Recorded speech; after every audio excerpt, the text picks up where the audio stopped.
What is going on, everybody? Welcome back to another video. My name is Kyle, and in this video we are going to be going over my May 2026 net worth, and we are just going to break down the numbers through my different brokerage accounts, my different assets, then go through my credit card stuff, my liabilities, and get my net worth for May 2026, see if it's trending up or trending down.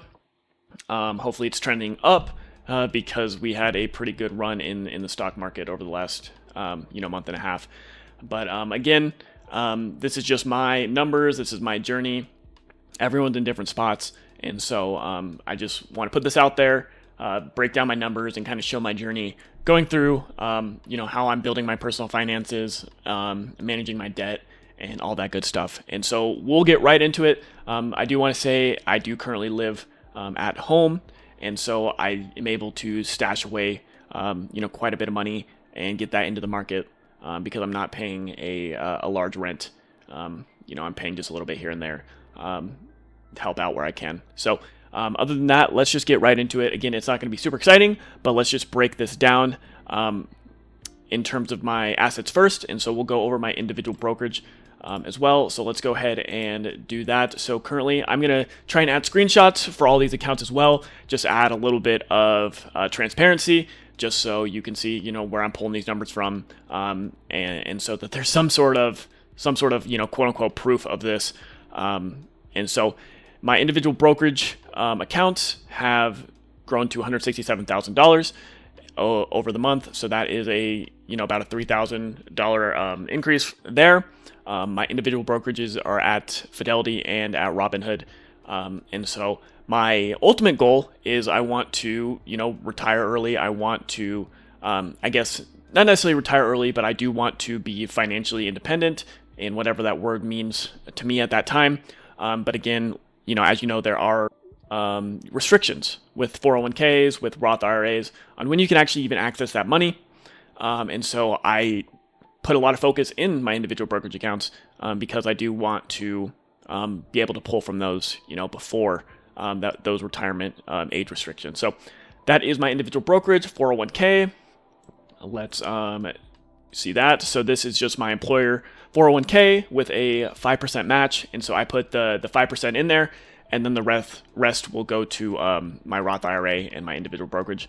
And so my Roth IRA is at $6,968.77. And so this grew quite a bit from my previous month. I decided to put a lot more in it over the month. And I will probably dive deeper down into my breakdowns of my different portfolios. But in my Roth IRA, I have a lot of gold and silver and some different growth ETFs as well. But with the insane run up on some of the growth names, the NASDAQ, even S&P, gold and silver are down 30% respectively. And so I think there is a lot of upside to that. It's one of my hotter takes being in the precious metals. I don't want to go too far into that, but I think that it is a safety play, but it is also a as the government goes into more extreme debt, there's going to be a lot of opportunity, I think, in gold and in silver. So I don't think they had their last run up yet, but I could be completely wrong and I could be really screwing myself. But that's just my take on that. So checking account, and you guys can flame me in the comments. I know that it's, like Dave Ramsey and everyone hates being in these non-productive assets, holding the shiny rock. And I can agree to a certain extent, but I just feel like there's more opportunity there at this point. Checking account, $5,000 in there.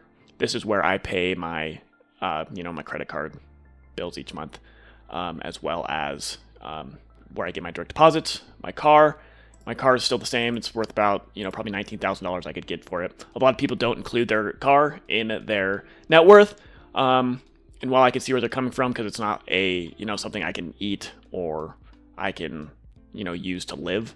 It is, I feel like, a pretty substantial asset. So it's something that, I'm going to count. And then $1,000, I just keep in other. I think that it's just my phone, my computers, my laptops, my, even my golf clubs. Like I just the like kind of bigger things in your life that you feel like you could easily sell. within like a week easily. And I could, get, it's probably way more than $1,000, but I just, put it in there to be safe. And so total net worth, $208,000, $789 there. And so I grew my net worth by about $5,000, $5,600 over this month. But let's see, my liabilities, did I accrue more liabilities here? Let's see. But again, that is a pretty good growth there. I invested quite a bit. I put a lot of money in, like I said, my Roth IRA here, as well as just my monthly deposits. I'm investing on autopilot. I think I have my recurring investments. I have like, close to $1,000 going in there a month just on autopilot, recurring investments. And then my 401k match is 5%. So that's about another $500 a month in contributions to my 401k. So I'm investing $1,500 a month in just automatically passively. And then I also have a large pile in my brokerage accounts of cash just sitting there waiting for dips. I do like to buy quote unquote dips. It's another one of the, personal finance sins where it's like, just get your money in the market, time in the market's better than whatever. But I just, through my psychology, I love having a little bit of money, dry powder, you could say, quote unquote, on the side to really up my contributions during some more downtimes. So let's get into the liabilities. So my Capital One card, $1,174. My Discover card, $759. And so my Capital One, I paid that off last month, about $1,000 of it. I pay these off every month, so these are just the running balances as I'm making the video. And so I also went pretty overboard with the Affirm/Klarna. And so this is a giant, obviously the biggest sin probably of this whole thing. If you're into personal finance in this space at all, just because, it's such a, joke about thing. The few things I put on here, I put on a certification class on here through I'm getting my, a financial license. And so the study materials, I just put it on Klarna. It was like $400, $500. I also put a air conditioner on there as well because it's summer. And my hot take is that I would rather pay the extra $11 in interest that I'm going to be paying on each of those purchases for the almost the peace of mind of cash flow of, being able to pay that out over 6 months. And so it's so stupid. Because obviously I can pay for these things. I have $5,000 in my checking account, and then I have another, $15,000, $20,000 of cash in my brokerage accounts. But it's the trade-off of paying $11 more of interest over 3 months compared to paying that all up front. That psychology, it helps me move forward with things that I know will improve my life. And so it's kind of like I wouldn't have bought that financial certification course. If I couldn't have done that, or I wouldn't have bought this air conditioner that's going to, make working from home so much easier, so much more enjoyable. And so that's my hot take on these buy now, pay later things, that it's actually like weirdly a peace of mind thing for me, for a small interest payment that I'm going to make. And so that's my reasoning. Is it stupid? Probably. But that's just my thinking there. Medical debt, $3,000 there, so that I paid more of that off. This was a surgery I had about in November, so that's about what was that? That's about $500 ish, $600 a month I'm paying off on that. And then auto loan, I paid another $500 off of there, and so that will be paid off in the next few months, bringing my total liabilities to $8,952. And so technically it did get lower there, and it will continue to get lower. I'll try not to buy anything too expensive here, but I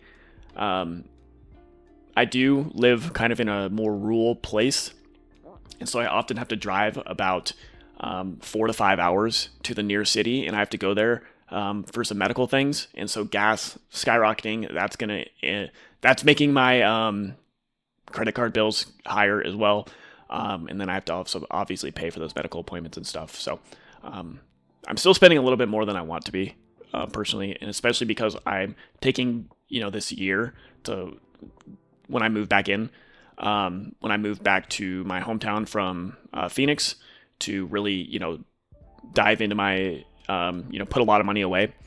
And so, I wish I wasn't spending as much. And so hopefully over the summer, I can really just get these liabilities down to nothing. But, overall, that brings my net worth to, close to $200,000. And again, with like all my other, like the other category of assets, my net worth is probably north of $200,000, with all my technology, all my monitors. I have multiple laptops. I have a gaming PC. I have, some nice golf clubs. And so, if I really like itemize my assets, this other category is probably closer to $2,000 to $3,000. So my net worth is probably north of $200,000 here, but if we're just going to be kind of conservative here, that is, and then I probably also have some other liabilities.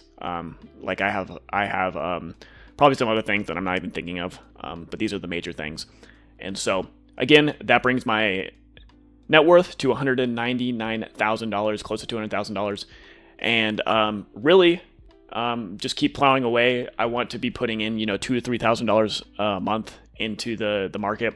I have about $1,500 a month going in automatically, and then I put another $1,000 to $2,000 depending on my cash flow into the actual brokerages sitting there waiting to be invested for dips and stuff. So yeah, so if we even look at this little dip we had in March, I was buying a little bit in here, and I was going to put $3,000 in, $6,000 in if we got this insane crash like we did in 2025.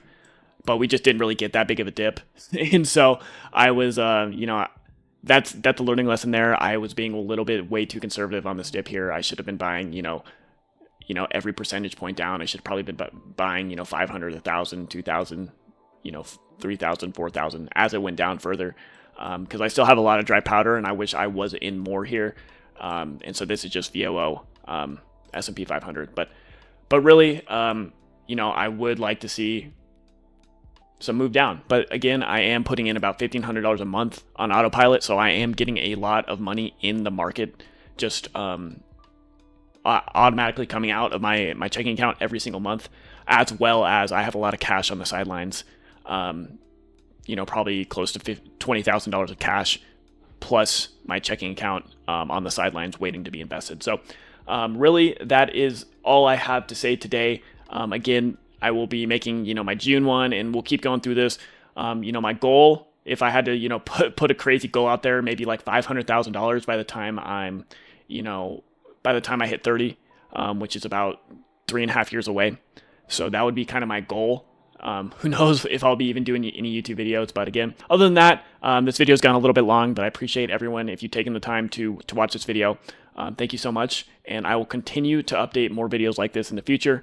If you have any questions, or if you have any videos that you'd like me to break down, I'd love to do that too. Thank you so much, and have a great rest of your day.